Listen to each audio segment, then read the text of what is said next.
Live from Brussels, it's ZN Live. That's right. And welcome to the show. I'm Phil Weiss. This is episode 387. And today is a slightly exceptional day because of the holiday. And we had a fantastic guest, Sevim, who has COVID, unfortunately, and couldn't join us. But we still wanted to reach out because we do have one important message. And for that, I have two fantastic guests, Daniel and Jesus, both from the ZN team. Daniel has been working on the Vote Brussels campaign, which we support as a way to get people to register to vote, part of the many initiatives that are out there and that are trying to raise awareness. And what is very important, what we want to talk about today, is that the deadline is fast approaching. It's the 31st of this month. So next Wednesday is the last day you can register. So you have to register now. So Daniel and Jesus, have you registered to vote? Daniel, have you registered to vote? Already since more than 1 month ago. So yeah, You registered? well registered. Okay, so Daniel, I'll start by asking you, because you've been involved in this campaign. I know these are things that are very close to you because you've been involved in many of our Brussels-based campaign, not just from the team, but also personally, because it's something that that is quite close to you. So, I mean, what makes you want to take part in these things, and what is your connection to Brussels? When did you come here, and why did you stay? Well, I came to Brussels already more than 9 years ago. It was in early 2015. I mean, I came mainly for a job or finding a job opportunity. And then I stood because I found a city that is very diverse from a cultural point of view. There is a lot of things to do always.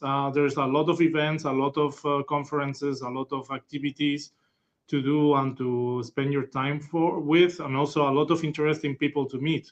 So that is mainly what it kept me. I mean, as well, because I'm a big comic books fan. So Brussels is one of the main capitals of comic books in Europe. So of course there is a lot of things related with that. So yeah, those were the main reasons of why I stood here all these 9 years. Now, what was your image of Brussels before you came, when you hadn't lived here? And how did that image change over the time you've been in Brussels?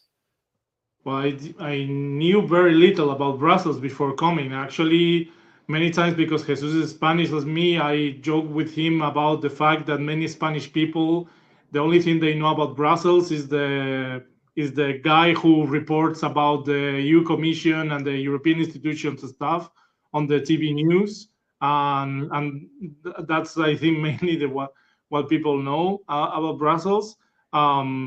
And yeah, I knew a little bit about the comic books. I knew also a little bit about the beer and the waffles and so on. But I knew a very little about the city. I didn't know, for example, that one of the main surrealist painters, Magritte, was from here, from Brussels, and many other stuff. And I mean, with the time of the years of coming here, I mean, when I came, I remember the first week for me here in Brussels, I was super hyped because it was also my first experience abroad, living outside my parents' home and so on. So it was very, very, for me, it was highly stimulating. And yeah, it was like full of discovering and interesting stuff to know. Right, you mentioned Magritte, and I just want to use that opportunity because yesterday, in fact, Jesus and I, with other members of the team, were at the Cardo Hotel, which is on Place Rogier, which is a space that has been completely redone in the last 10 years. And actually, on the wall of the hotel, there's a giant Magritte painting, so you can see it when you're coming from the city. And that is where the EU Influencer will take place on the 20th of September. So please, if you haven't done it already, mark your calendar and register or tell us you want to come, because things are filling up quite fast. So we will not have a space for everyone, but we have a big crowd. It's going to be fascinating, lots of very exciting questions. So Daniel, you said you came here When you, after this time, these 9 years, what do you now see about Brussels that you did not know when you first joined? What kind of stood out and surprised you, and why do you like getting involved in these projects that have to do with the city? So, I mean, things that I didn't know was about, for example, from the political perspective. And one thing that took me quite strongly was the fact that Brussels is organized in 19 communes. So for me, that's very uh, rare because, I mean, in Valencia, the city where I come from, that's not something that happens. I mean, for me, it was like Brussels is like every neighborhood has its own city hall their own administration and so on, which is something that in Valencia we don't have. I mean, we have the main city hall of Valencia that administrates the whole city, and that's it. So for me, what's quite interesting and unique, and yeah, the fact of getting involved with both Brussels was mainly because, I mean, I still keep my rights to vote in Spain at a national, at a regional level, but not at a local level, because from a Spanish administration point of view, if I'm living abroad, that means that I'm not an active citizen of my hometown city, which means that I cannot get involved into the local politics. So because I kind of losing that right to vote locally in my city, for me, it is very important, yeah, I mean, if I'm living here in Brussels already for 9 years, I mean, voting is the most important thing to do in order to get involved with your city actively as a citizen, to basically, yeah, make your voice be heard, and choosing, I mean, how do you want that your city or the commune, which here in the case of Brussels, how do you want that this gets shaped in the future, and what things do you want to be improved and so on. So Jesus, what brought you to Brussels? So when did you come, and why did you stay? I came in 2002, actually. So it's already some years ago, and I came for 3 months, and you can see that now it's more than 20 some years. So a lot. As then, actually, I started some years after. So I made a master here, and then from there, after the master, I started as a trainee. So that made me stay then in the company and in the city where I grew with then I formed the family and all that, and we're living here already for a bit. And actually, what made me stay is that it's a very welcoming city. You feel very welcome, and at the same time, it's in the center of Europe, so there are plenty of possibilities of going to many places and all that. I love the cultural ambience in the city, and how actually culturally is very near to many other places. And the fact that I believe it's a great opportunity, the fact that we can vote on the local level, for example, and this is what actually we're promoting with Vote Brussels. Even if you are a foreigner, I think it's really key, because actually it's for more than 20 years that I'm living here. And then at the same time, there is the fact that there are many things that are happening to me or affecting me, that if I don't vote, I don't have any voice, or so there is no excuse for me not to vote, because actually there are many things that if I don't vote, then I don't have a say about that, and it's a great opportunity to have that. So, well, my claim is always that there is no excuse. So let's do it, and then like this, you can at least decide a bit on things that are affecting my children, for example. So I think it's key.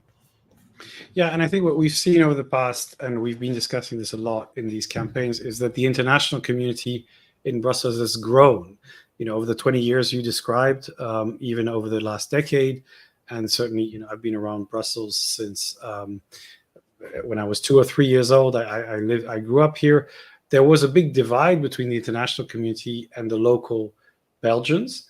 I think the international community has become much bigger and kind of more important to the city, but not necessarily that active in shaping the city. So I think, what you're saying is extremely important. And I just want to ask you another question. I mean, was there kind of a big difference between the image you had? Daniel said, not much of an image of Brussels. I think that's one of the problems of Brussels. It doesn't have a very well-known image abroad, apart from maybe the beer and the comics and whatever. So what did you kind of what after looking back, what are the things that you discovered about Brussels that are just completely that you didn't know anything about, and that you think maybe people don't know about the city? Many things. I think one of the main things would be like, for example, many of these sort of secret places that cities like Brussels have, that also many people don't know. I mean, it's quite typical from, I mean, especially from Spanish tourism, to do the usual travel of coming first to Brussels and then going to Bruges and then going back to Brussels and then going back home. But many little they know, like there are other cities in Belgium like Liège or Louvain-la-Neuve, or I mean, some they know Antwerp, but not so many. They take the opportunity to go there. And yeah, I mean, also, I mean, many, for example, one of the things that also I've been quite passionate about this last year was with football. For example, I started to support a football team here in Brussels, l'Union Saint-Gilloise, and that also discovered me, for example, something that is also quite in relation with the migration and the migration wave of Spanish people that came here to Brussels. I mean, especially in the neighborhood of Saint-Gilles, that, as I understood, back in the 60s, many Belgians were calling Saint-Gilles the Spanish neighborhood because of the amount of Spanish people that was living there. So for me, that was also quite interesting to know. I mean, and also, I mean, all the cultural heritage that all these people left in the case of Saint-Gilles, or for example, also you can see a little bit here in Ixelles as well. Not only with Spanish, with Portuguese people, Italians, etc., and many other, the big diversity of nationalities that came to Brussels, as you properly highlighted, Phil, about the multiculturality that we have the city, due mainly, I think, because of the presence of the European institutions, but also because of other reasons, and actually that enrich quite well the city life, and also the activities and things that you can do here. Actually, I do recommend to visit here in Brussels the Museum of Migration, which actually tells you a lot about how, I mean, you can see there how the diversity of nationalities that a city like Brussels holds. So it's quite interesting to know. And it makes it quite unique, and I mean, it becomes a city is not only, as they say in Spain, we call it is the capital of Europe and all that. No, not only just because there are institutions here, also it's because it's gathering or bringing together many cultures, not only European but from every part around the world. That makes like a city with many mini cities inside, you see, and at the same time mix and all that, and that makes it quite unique. And special. That's one of the things I love from the city. I agree, and as we've been saying, it's the city with the most non-Belgian born people of any city in the world, so non-local people, which makes it kind of the most cosmopolitan democracy in the world, and I think that's very important. We've been bringing that message. I also think what you both talked about different things. I think it's this lack of knowledge that people have about Brussels. If you compare it to London, Paris, New York, these are all cities that everybody immediately has images from the media, from movies, from culture, and Brussels is really kind of not known. And I think as we get to know the city, there's more and more to discover, and there's a very rich culture, very vibrant culture, a lot of interesting things happening, and again, a lot of issues as well. I think we've been discussing. If you talk about transportation, if you talk about cycling or whatever, certain issues. And I think the point of this campaign, this kind of initiative, is, look, there is the talent here in Brussels to solve these problems, but you need to get involved. You need to vote, participate, try to bring your own solutions. This is why we collaborated with organizations like Restless Brussels, which is also very active in looking for bringing the international community into the city, something that we really like to help with. So I just want to kind of close this segment by reminding everybody, register to vote. There isn't much time. So basically end of this month, and you can see the beautiful t-shirt. Thank you for that message. Scan the QR code. We will share the URL to find out all the reasons you should vote. It is, very important. You have until the end of the month to register. It's extremely easy to do. And basically, it's all about using the privilege that we all have to participate. And another point that Thomas, who works for the campaign, likes to say is this level of democracy, the local level, is incredibly important in Brussels. Voting for that institution can make a huge difference. It's a bit complicated, and we will be talking later on about, how do you choose who you vote for and all that. That'll be for closer to the voting, but you need to register now. Jesus, you wanted to say something? Yeah, that is really easy. That's the point. People think that registering is going to take them, I don't know, days, hours, whatever. No, it's so easy and so quick that please do. Yeah, you just go to a URL, you click on It's Me, you sign, and you register pretty much. We will have instructions on how to do that on the website. Now, I want to switch to another kind of big news story of the week. Obviously, we all know that Joe Biden dropped out of the election race and was replaced by Kamala Harris, who is now the official candidate for the Democrats, which is very interesting historically.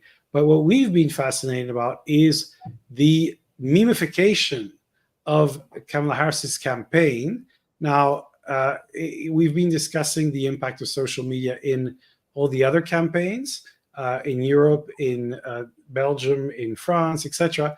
And it is difficult. I mean, there's been a lot of communication. We've seen actually TikTok being used more by the extremist parties than the mainstream.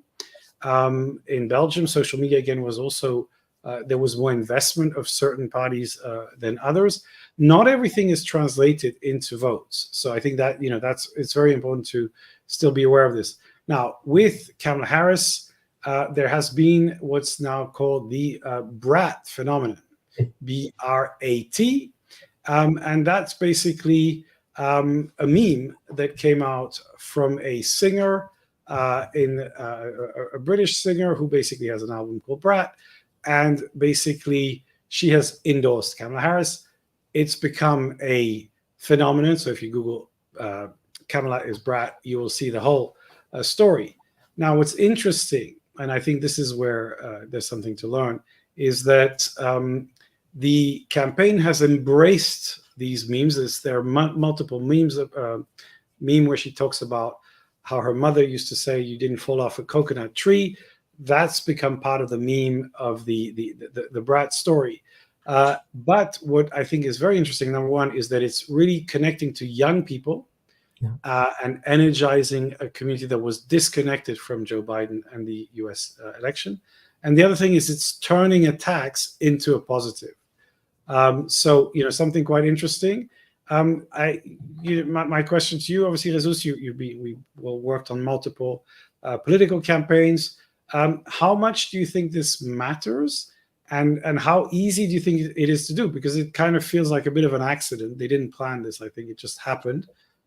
So what are your thoughts on that? And what will you tell politicians to do? Well, actually, what I see there is the fact that take an opportunity the moment that it comes, and then reinforce it, and then use it. And actually, that was the case. It was a great opportunity. This story where actually they have taken, and as you say, is then connecting with an audience that was totally disconnected. I have the impression that this movement that has happened in a weird way. I think even if it had happened already planned, it would have been totally different. But this suddenly is bringing like a totally new perspective and a new fresh air, actually with those memes and all that are helping that, and bringing an audience that actually was totally out of the conversation, that is maybe even putting Trump and all that in a situation that maybe doesn't control totally, because maybe they were planning already with Biden as the oppositor, and then suddenly changes totally, not only the character, the person there in front, but also the way it's being reacting and the way it's using social media. So I believe that will bring a change. It reminds me a bit to Obama also, how actually he was starting to move the conversation from the bottom. That was already much better plan maybe, and in this case it's more moving the thing as is going on. But let's see, still we have several months to see how this is affecting. But already I feel like a fresh air coming suddenly and shifting suddenly the whole conversation, where we thought in the moment of the shot of Trump and that things were going to be totally in another direction. So yeah, I think it's very interesting, and I think the combination of memes was unpredictable. However, the Republicans were using some of these stories as attacks on Kamala Harris, and they have been quite bold to turn it around and to say we're going to embrace it and use it. So they could have just said, okay, we're just going to ignore it, but maybe it works. So I think that's quite interesting, and I think that we will see, because basically there'll be a lot more attacks going forward, and so we're going to have to see how the candidate shapes underneath. But if she can keep the positive young story, so I think for the moment I agree it's a net positive. The question is, with the next waves of attack, the Republicans don't know exactly where to go in terms of attack on Harris right now. So I think it's still open. We saw something similar. Maybe Daniel, you remember that during the last national elections in Spain, where the president, that still is now Pedro Sanchez, he was called a dog, a perro Sanchez, and all that, like an attack. But then suddenly he took that and he started to make memes and jokes about that, and he completely reversed the story. So that something similar happened there. Yeah, and Daniel, we actually, for Vote Brussels, we just switched the banner to Vote Brussels is Brat and I just want to say this, it's a non-political campaign. This was purely something that we were doing to try to get some attention. We saw a lot of other, if you just Google Brat, you'll see thousands of different campaigns just playing with that, capturing the moment, because it's a fun way to get a bit of attention. It's not a clear political statement. It's more of a statement of the zeitgeist. It's just that this is something happening. Now, when we did that, I saw also other organizations like Restless Brussels using the same meme. Did you see that becoming something, or just a little blip? I don't expect it to be huge, but what's the impact been since you've been having a look at that? Yeah, it kind of had an impact on social media. Anyway, well, now I have the spotlight. Let me stand up again and put again the QR code. Guys, please scan the code and register. I'm gonna do this every time I got the spotlight. So yeah, definitely is what you were talking about. The fact that this kind of unexpected situations somehow are happening, we have to take advantage as much as possible to do this sort of live marketing kind of communication actions. For example, there is another story you didn't mention that happened this week. I think that was this Microsoft tech issue that happened with airports all around the world. Yeah. And actually, I saw some brands like, for example, Decathlon or KitKat, that were taking advantage of that also in order to do a tailored ad that was following up with that story, right? So, yeah, I think it's always important to take advantage of this kind of stories, especially because this whole Brat story also, the fact of doing a Brat Taylor meme or something is also quite funny and allows you to, and humor is always nice communication weapon in order to reach your goals. So yeah, definitely it caused some impact. However, right now the Brat thing is already going, the Brat tide is going already down. So right now it's not having that much of the impact because everybody is aware about that. There was a bit of refreshment with the Brat Summer kind of thing about, whatever a Brat Summer is, but Gen Z people will know. But yeah, it's, as I'm saying, yeah, it had some impact. Everybody was embracing it or taking advantage of it, and definitely, for the Vote Brussels campaign, and for the all the awareness campaigns that are being created. I mean, like for example, from Restless Brussels, or I live where I vote, for example. There is another one. Yeah, they took advantage of that because it's a good opportunity to use it in your advantage. Yeah, so I think the key is, if you can, you should try to take advantage of these. I think basically you need to look at the news cycle, see what's trending, and then try to use it. Now, I think humor, I agree with you, is great. From a corporate perspective, and even from a political perspective, you always need to check, what's the potential backlash or issues that I might face, because sometimes when corporate brands are using, big news events, it can create a backlash. So I think, especially when it's a negative event. So I think you need to be careful. But I think as much as you can, you should be embracing the tone and the style of things that get traction, because it's always an indication that it's getting there. Now, we are in the middle of the summer, almost in August. We are all going in and out of different holidays at different points. So what are some of your top tech tips for the summer, and for people to have a better experience? So, Jesus, you've just been to Washington, Spain, Brussels, and back to Spain. So what's your little tip for how to have a better experience with digital tools? Well, something that is happening in my daily life is that more and more I'm using less and less cash as such. And when I was traveling, well, in Europe it's easy because it's the same coin, but when you're going abroad and all that is a mess to change and all that. And actually in the US in particular, it's true that with the cards, depending on the kind of cards you're using and depending of the relation you have, the contract you have with the bank and all that, the point is that not always the cards were working properly. And what I saw is that actually when you introduce the cards in the Apple Pay, for example, or in your mobile phone and all that, it's much easier. So the point is, it was very easy to be during the whole trip just using the phone or the watch. So that's something that it's been a game changer from other times we've been in the US, like some years ago.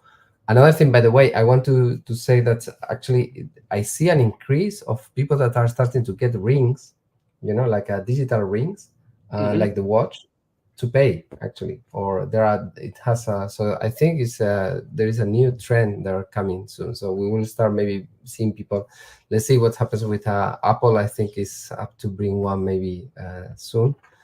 Let's see, but just because it was weird to see somebody using not the watch, but actually just the fist like this to pay and all that. That was interesting. Yeah, no, I think it's very interesting. And, the payment thing is obviously when you go on a holiday, you need access to money. I was in the UK using my phone, various cards, but it's true, you can put multiple cards more and more on your phone. So it means you don't even have to worry too much about the card. I mean, it does create one point of dependency. If your phone dies or doesn't work, that's something to think about. I was in Africa, in Tanzania before, and everything was cash. So there you suddenly realize that you have to get it, and that it requires quite a lot of logistics that we don't see on a daily basis. Daniel, any tips for digital travel? So, well, first of all, I'm again on the spotlight, so please, people, register to vote. Okay, now talking about the tips. Well, one that is not very digital, but I think is still important, because with summer comes heat, and people have to be aware about that, because for healthcare point of view, it's important. I mean, especially if you are traveling to places like, for example, my place, Valencia, or Sevilla, as is the case of Jesus. I mean, Sevilla is a very beautiful city, but you have to be careful with in summer. So I think one cool thing to do is to try to find climate refugees, meaning like, for example, places like, for example, museums. I think it's always a fantastic place to stay in the most hottest hours of the day. And also, I mean, it's always an opportunity to find nice interactive experiences that can enrich you.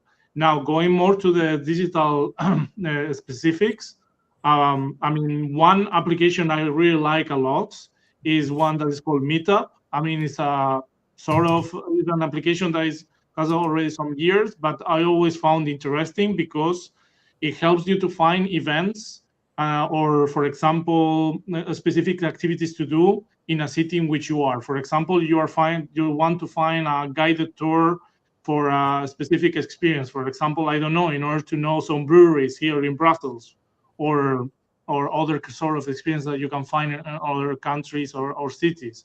So I think it's a very, very interesting app.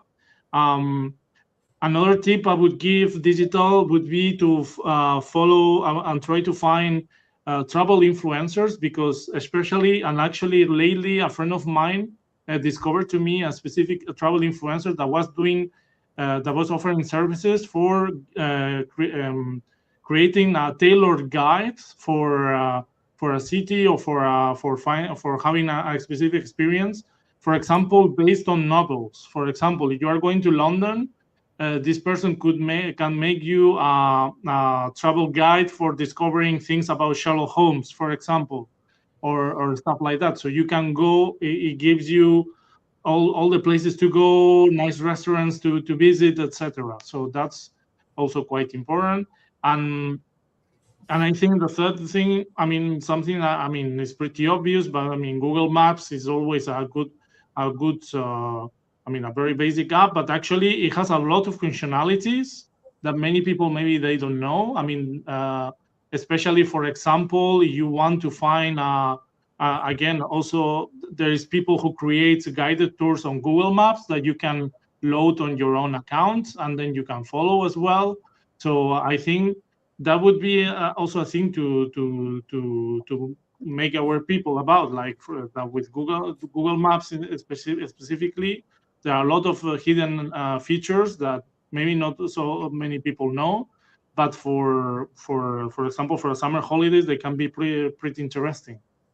Yeah, actually, I used that in Iceland. I had a Google map created by an influencer where all the different things to visit were kind of highlighted from her perspective. So very interesting. I would add to that you should create an offline version so you can download your maps, so that, you know, if suddenly you're going to go in areas where the connection's not so good, or if you're outside of the EU and you have to monitor your data, that's another thing. The second thing I would suggest is to get the eSIM card, so you no longer need to buy a physical SIM card, which always can be a hassle at the airport trying to find it, etc.